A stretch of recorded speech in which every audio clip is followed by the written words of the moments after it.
자, 여러분 안녕하세요. 모토라인입니다. 자, 지금 시속 170에서 악셀을 뗄게요. 얼마나 빨리 속도가 줄어드는지 한번 보시죠. 저 지금 브레이크 안 밟고 있습니다. 자, 170에서부터 속도가 완전히 줄어드는 데까지 얼마나 걸리는지. 네. 자, 100m로 떨어졌고요. 80, 70, 60, 50, 40, 30, 20. 자, 다 줄었습니다. 이게 이번 영상의 핵심이라고 할 수 있기 때문에 지금 먼저 이렇게 좀 보여드렸습니다.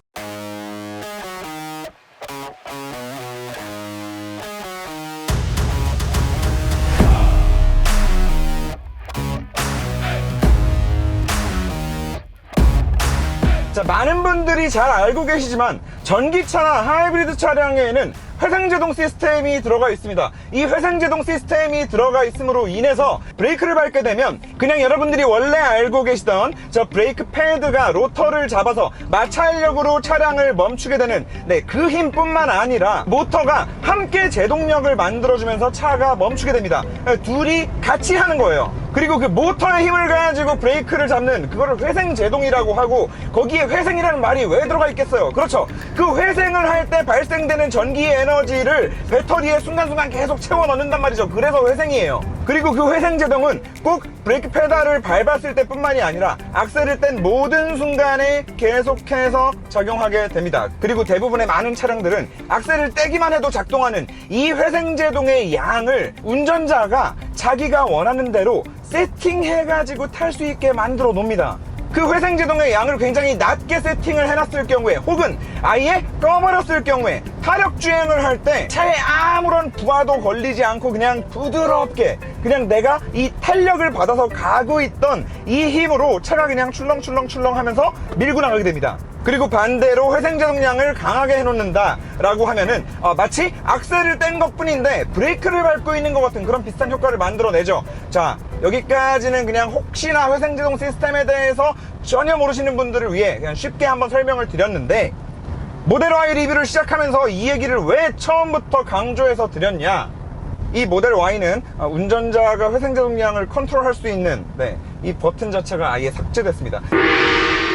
지금 모델 Y 뿐만 아니라 모델 3 같은 경우도 리프레시 버전, 신형 버전이 나온 그 차량들부터는 이 회생제동량을 운전자가 전혀 컨트롤할 수 없게 만들어 놨어요. 자, 그러면 여기서 일단 첫 번째로 궁금해 하실 수 있는 게, 그 회생제동의 양을 설정하지 못하도록 해놨으면 이 기본 디폴트 값이 얼마나 심한데, 얼마나 브레이킹이 강하게 걸리는데, 이게 가장 궁금하실 거예요. 그래서 아까 제가 영상을 시작하자마자 170km에서부터 차가 완전히 거의 다 멈춰 서는 데까지 얼마나 걸리는지를 보여드린 겁니다.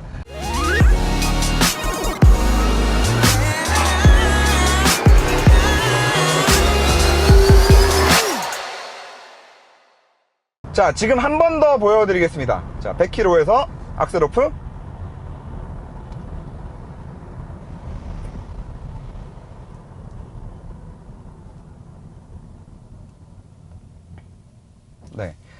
브레이크를 하나도 밟지 않고 브레이크를 전혀 밟지 않은 상태에서 작용하는 제동력이 이 정도입니다. 근데 문제는 이거를 사람이 껐다 켰다 할 수가 없다. 이제 정말 큰 문제가 어디서 나오냐. 방금은 그나마 제가 고속주행을 하고 있었기 때문에, 고속주행을 할 때는 아무래도 시내주행을 할 때보다는 악셀에 계속해서 발을 대고 있을 가능성이 좀 큽니다. 그리고 어차피 테슬라기 때문에 오토파일럿을 통해서 고속주행 시에는 운전자가 악셀에 발을 갖다 댈 일이 많지 않기 때문에 고속주행 시는 그렇다 치는데, 자, 시내주행을 한다라고 한번 가정해 보자고요. 자, 조금 밟아요. 앞에 신호가 걸렸네? 멈춰. 자, 제가 이렇게 몸으로 표현 드릴 때마다 너 주작하고 있는 거지 라고 말씀하시는 분들이 있는데, 주작 아닙니다. 다시 한번 30km에서 악셀 오프. 자, 더 드라마틱하게 보여드리기 위해서 핸들에 아예 손을 안 대고 테스트 해드릴게요. 40km. 자, 사람 몸이 이 정도로 앞으로 확 쏠릴 정도로 굉장히 강한 제동이 걸립니다. 이 정도 양의 회생제동을 디폴트 값으로 만들어 놓고 세팅할 수도 없게, 약하게 할 수도 없게 만들어 놓은 거야. 그리고 결국에 지금 이런 세팅은 운전하면서 어떤 효과를 유발하냐. 운전하는 사람도 멀미를 하게 된다. 자, 그래서 결국에 지금 이 모델 Y 같은 경우에 고속주행 영역에서 오토파일럿을 사용하는 상황을 제외한 나머지 모든 상황에는 악셀레이터를 발컨을 해줘야 된다는 얘기가 돼요.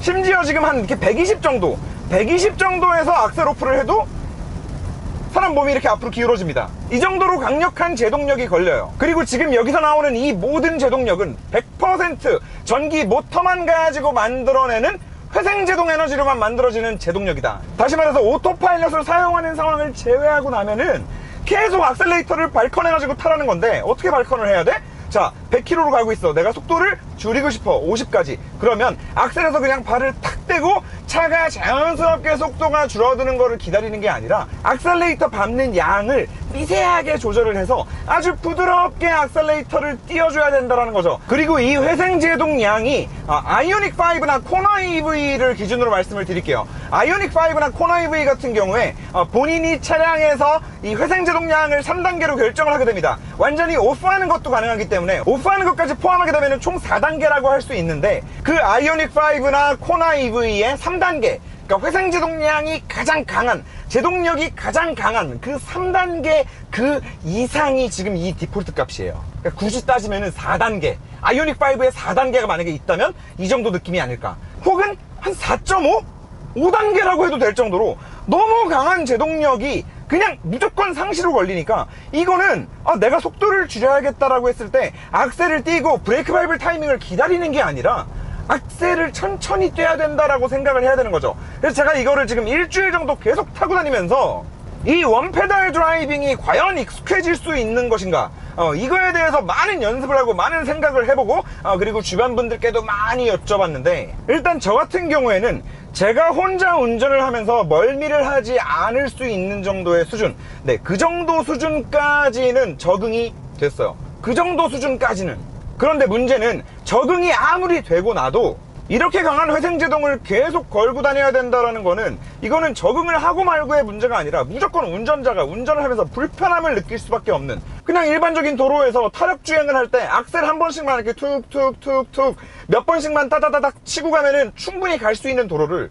계속해서 악셀에 발을 대고 컨트롤을 하고 있어야 된다는 거죠. 이거는 아무리 익숙해져도 운전자가 그래도 멀미를 좀 덜 할 수 있을 정도까지 익숙해지는 거지, 이게 완벽하게 편안한 주행이 된다라는 거는 저는 있을 수 없는 일이라고 봅니다. 그리고 이건 어디까지나 그냥 운전자가 멀미를 하지 않을 수 있을 정도까지 그냥 적응이 된다라는 것 뿐이지, 조수석에 타 있는 사람 그리고 뒷자리에 타 있는 사람들이 멀미를 하고 운전하고 가다가 토할 가능성이 너무나 커지는 거예요. 아무튼 그리고 지금 모델3 타시는 분들한테 많이 물어봤는데, 모델3 같은 경우에는 이번에 리프레시된 그 새로운 모델이 나오기 이전까지는 이게 컨트롤이 다 되거든요. 근데 강하게 해놓고 운전을 하고 다닐 때, 하고 혼자 운전하고 다닐 때나 그렇지, 차량에 동승자들이 타 있는 상태에서 그걸 강하게 해놓고 운전하면 다들 불편해 한다라고 합니다. 아무리 오래 타고 다니고 운전자가 적응이 됐다 하더라도. 90에서 악셀 오프.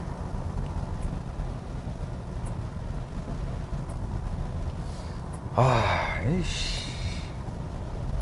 이게 우와! 자, 아무튼 그래서 제가, 자, 여기서부터는 뇌피셜이에요. 여기서부터는 뇌피셜. 나름대로의 뇌피셜을 또 한번 만들어 봤어요. 그리고 이 뇌피셜에 대해서, 야, 그거 아닌 것 같은데 라는 의견들이 있으시다면 댓글로 좀 많이 남겨주세요. 저도 뭐 공부를 좀 하고 싶어서. 자, 이 전기차의 주행 가는 거리를 테스트함에 있어서 해외에서는 어떻게 하는지 모르겠는데, 적어도 우리나라의 전기차 인증 테스트 방법은 회생제동 단계를 운전자가 컨트롤할 수 있는 기능이 들어가 있다 라는 가정하에는 그 단계를 가장 낮은 단계로 세팅하고 테스트를 한다고 합니다. 대표적으로 아이오닉 5 같은 경우에는 회생제동 1단계 되면은 어느 정도 되냐, 그냥 우리가 내연기관차를 운전하다가 악셀 오프를 하면 그 RPM이 걸려있는 그 부하가 걸리는 힘 때문에 어느 정도 서서히 차량이 속도가 줄게 되잖아요. 그냥 그 내연기관의 느낌 정도, 그 정도가 1단계인데 1단계를 가지고 테스트를 한다고 합니다. 그리고 그렇게 전기차 주행 가는 거리를 인증함에 있어서 회생제동 단계가 3단계로 하면은 분명히 더 주행 가는 거리가 많이 나오는데, 그럼에도 불구하고 1단계로 테스트하고 인증 인증을 하는 이유는 이 회생제동의 양을 너무 높게 해놓으면 일상 주행하는데 운전자가 너무 힘들기 때문에 그거를 기준으로 주행 가는 거리를 평가하는 거는 맞지 않는 방법이기 때문에 그렇다라고 인증기관에서 얘기를 하더라고요. 그래서 결과적으로 지금 제가 보기에는 테슬라에서 이 주행 가는 거리를 뻥튀기 시키기 위해서 이 회생제동의 기본 디폴트 값 자체를 미친듯이 빡세게 올려놓은 다음에 더 부드럽게 할 수 있는 거는 선택도 못하게 그냥 다 삭제시켜버린 게 아닌가. 주행 가는 거리를 뻥튀기 하기 위해서. 왜냐? 이 차 이렇게 만들어 놨는데 인증기관에서, 전 세계 어디를 가든 인증기관에서 뭐라고 할 거야 이거를. 이건 뭐야? 차를 다시 만들어 오세요 라고 할 거야? 그렇다고 원페달 드라이빙은 법적으로 불가능합니다 라고 말할 수 있는 법적인 근거도 없잖아. 그래서 제가 이게 너무 이상해서 한 가지 테스트를 좀 해봤습니다. 네. 회생제동량이 엄청 빡세게 강하게 기본으로 걸려버리기 때문에 주행 가는 거리가 많이 인증된 것이라면 어쩔 수 없이 차가 회생제동을 최소한으로 쓸 수밖에 없는 고속 항속 주행을 하면 이 주행거리가 좀 뽀록이 나겠다 싶어서, 네, 제가 오늘 지금 여기 대구에 와 있는데 이 대구에 오는 길에 계속해서 오토파일럿을 켜고 항속주행을 하면서 왔어요. 그 결과, 자, 배터리 100%인 상태에서 오전 10시 19분에 출발했고, 이때 당시에 남아있는 주행 가는 거리가 523km였어요. 그렇게 266km를 주행을 해서, 네, 오후 1시 47분에 다시 찍었을 때 주행 가는 거리가 189km 남아있더라고요. 이게 무슨 말이냐면, 고속 항속 주행을 하고 나서 지금 남아있는 주행 가는 거리가 189km, 그리고 달려온 거리가 266km, 합하면 455km예요. 자, 그런데 아까 출발할 때 523이 찍혀 있었단 말입니다. 거진 한 70km가 날아간 거예요. 네, 70km가 공중에 뜬 겁니다. 그리고 정확한 테스트를 위해서, 네, 굉장히 좀 습한 날씨임에도 불구하고 제가 진짜 습한 거 못 참는 스타일인데, 네, 에어컨도 안 켜고 왔어요. 그리고 속도는 80에서 120 사이 계속 왔다 갔다 하면서 왔고, 출발하기 전에 분명히 주행 가는 거리가 520km 이상이었는데 260km, 딱 반 정도 거리를 달렸는데, 네, 배터리가 남아있는 잔량이 26%. 이건 아까 제가 뇌피셜이라고 말씀을 드리긴 했습니다만, 이게 이래도 되는 건가? 전 진짜로 이게 지금 이래도 되는 건가 싶거든요. 이게 이래도 되는 거야? 아니, 원페달 드라이빙 같은 소리 하고 앉았네 진짜. 아니, 원페달 멀미, 아니, 모델 Y, 아니, 왜? Why? 모델 Y, 도대체 왜? 도대체 why? 모델 Y! 이건 난 진짜, 저는 이거는 이해를 못하겠어요. 굉장히 많은 분들이 잘 아시겠지만, 저는 테슬라 성애자입니다. 다른 거 다 필요 없고, 진짜 이 오토파일럿 하나 때문에 테슬라 성애자예요. 그리고 제가 많은 영상에서 계속해서 말씀드렸지만, 이 오토파일럿은 정말 대단한 기술이 맞습니다. 네, 정말 대단한 기술이 맞아요. 특히나 지금 이런 구간처럼 말도 안 되게 헷갈리는 직진 차선과 코너를 도는 차선이 엇박으로 같이 크로스로 함께 맞물려 있는 저런 말도 안 되는 악조건에서도 차선을 놓치지를 않아요. 그리고 또 제가 자주 테스트하면서 보여드리는, 네, 이 360도 도는 이런 코너, 자기가 먼저, 운전자가 아무리 세팅을 해놔도 자기가 공률을 계산해서 나는 이 속도로 못 가겠다 하면은 그 공률까지 계산해서 속도를 돌 수 있게 자기가 스스로 낮추고 핸들까지 스토잉하면서 코너를 깔끔하게 빠져나옵니다. 정말 이 오토파일럿 하나 때문에라도 저는 테슬라를 너무나 빨아주던 사람인데, 이 주행 가는 거리 하나 때문에 이 인증받을 때 주행 가는 거리를 이렇게 대폭 늘리기 위해서 이런 불편함을 소비자한테, 운전자한테 전가시켰다라고 밖에 보이지 않는 이 말도 안 되는 회생제동은, 네, 이건 좀 욕밖에 안 나오는 부분이고, 모델 Y 구매하시는 분들 뿐만 아니라 지금 현재 나오고 있는 모델 3 최신 버전으로 나오고 있는 테슬라들, 지금 이 회생제동 컨트롤 할 수 있는 버튼이 전부 다 삭제해서 나온다고 하니까 이거 반드시 좀 확인하고 구매하실 때 좀 고려를 잘 해보셔야 되는 그런 포인트가 아닌가 싶어요. 운전하실 때 반드시, 정말 반드시 시운전도 오랜 시간 해보시고, 반드시 뒷자리나 옆자리에, 네, 뭐 와이프나 아이나 이렇게 가족들 태우고서 함께 이거는 좀 의견을 들어봐야 될 문제인 것 같아요. 운전자가 아무리 적응을 해서 원페달 드라이빙을 아무리 잘해도 우리가 지금 무슨 루이스 해밀턴급으로 무슨 이렇게 브레이크 양이랑 악셀 양을 무슨 0.5도 1도 단위로 컨트롤하면서 다닐 거 아니잖아요, 평상시에. 네, 그렇다라고 하면은 이거는 반드시 내 옆에 함께 타고 다니는 사람한테도 차량을 구매하는 데 있어서 의견을 좀 들어봐야 되는, 저 같은 경우에 특히나 좀 멀미 굉장히 심하게 하고 아이들, 특히나 집에 아이들 있는 경우에 멀미하는 아이들 굉장히 많잖아요. 네, 진짜 까딱하다가 이 흰색 시트에 그 토물이 들 수 있습니다. 토물. 자, 그리고 여러분 지금 이곳은 대구에 있는 지능형 자동차 부품진흥원입니다. 자동차 시험 주행로예요. 정말 너무너무 감사하게도 저희 모트라인에 차량 평가하고 싶을 때 주말에 와서 무료로 쓸 수 있게 해주시겠다라고 해서 지금 여기 내려와 있는데, 여러분 혹시 기억나세요? 저희 데저트 이글하고도 같이 막 방송하고 그랬었는데, 여기서 매년 드래그 대회를 개최를 해요. 그 드래그 대회 개최하던 장소가 바로 이곳입니다. 자, 지금은 언더코스도 한번 올라와 봤는데, 여기서 차가 이 회생제동이 얼마나 강한지 또 한번 테스트 해볼 수 있을 것 같습니다. 내려갑니다.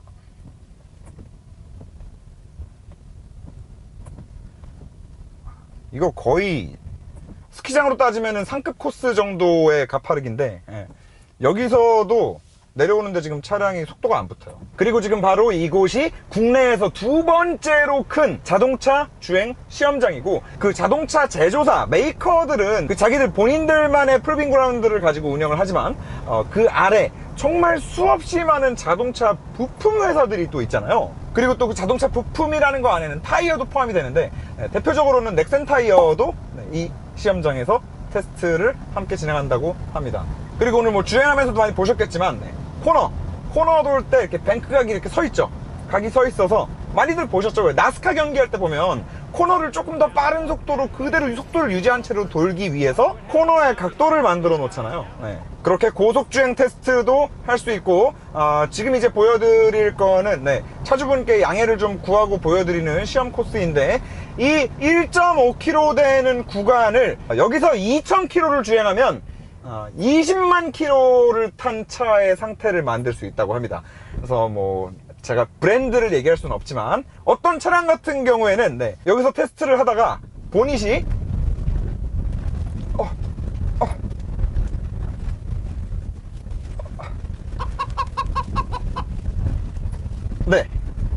지금 여기서 테스트를 하다가 어떤 차량은 쇼기 휀더 마운트를 뚫고 나온 차량도 있었다라고 합니다. 그런데 이거 너무 심한 거 아니야, 이거는?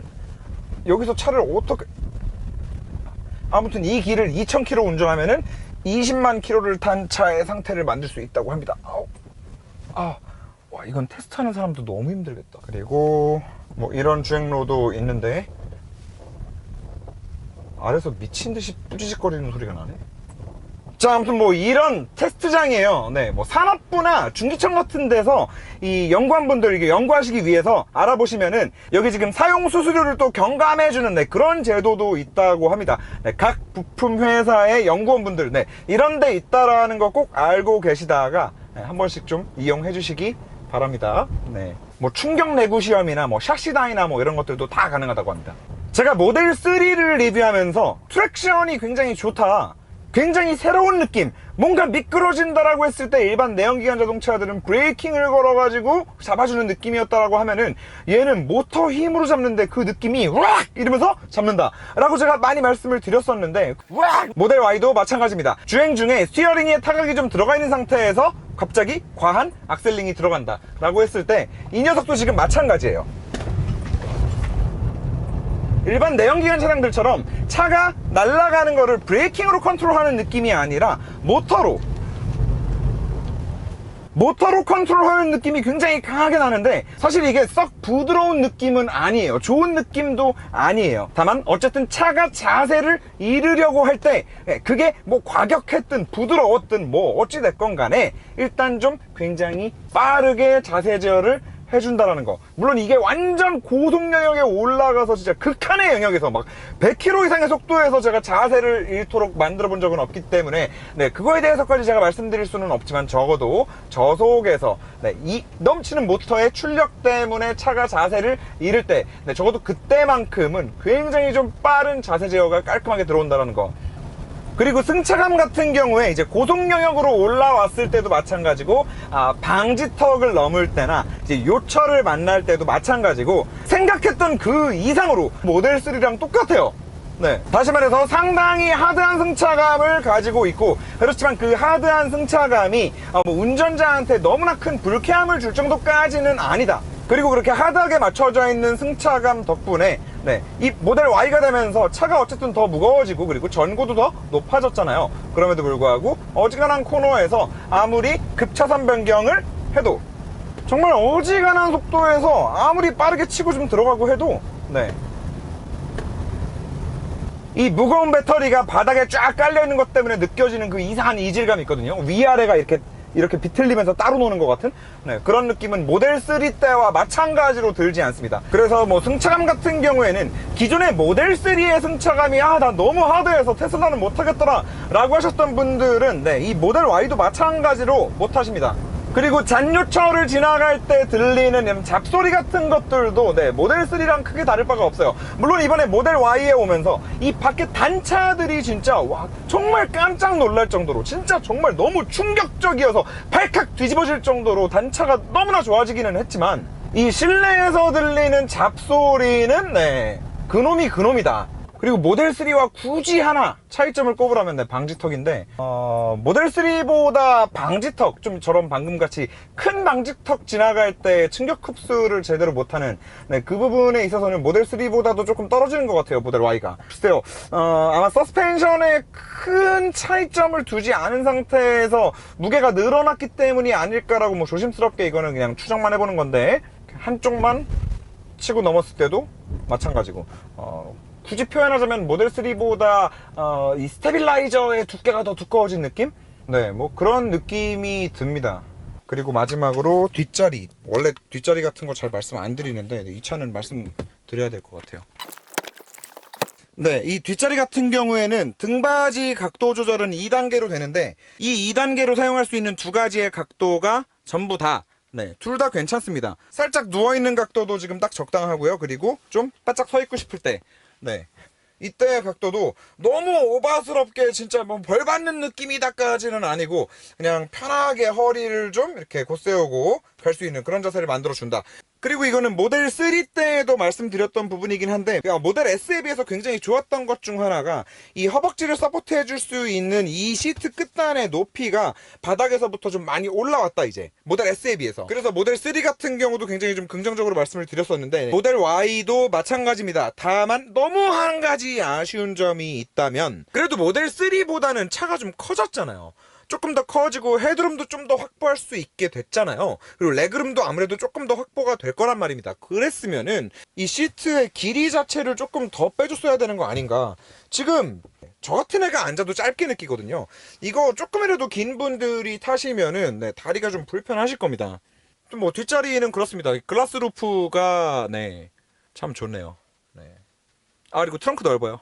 자, 정리를 좀 해보도록 하겠습니다. 모델 3냐, 모델 Y냐, 아이오닉 5냐, 뭐 엄청나게들 많이 고민들을 하고 계실 겁니다. 그래서 그 세 차종을 좀 한 번에 함께 좀 버무려서 마무리를 해보자면, 일단 첫 번째, 나는 오토파일럿 없으면 못 살아. 난 이미 테슬라 한번 경험했고, 아니면 내 주변에 테슬라를 타는 사람 거를 한번 타봤더니, 나 저거 있으면 진짜 출퇴근 시간 뭐 막힐 때, 주말에 어디 놀러 갈 때 진짜 내 삶의 질이 올라갈 것 같아 라고 이렇게 확신을 하시고, 혹은 이미 테슬라 오토파일럿의 그 빠가 되신 분들, 그런 분들은 답이 없습니다. 그냥 오토파일럿 들어간 테슬라를 구매하시면 됩니다. 하지만 단지 주행 가는 거리 때문에 테슬라를 산다라고 하시는 분들은, 일단 첫 번째로는 이 주행 가는 거리가 고속도로를 자주 타고 다니게 되면은 아까도 말씀드렸죠. 260km를 주행했는데 70km가 추가로 같이 날아갔단 말입니다.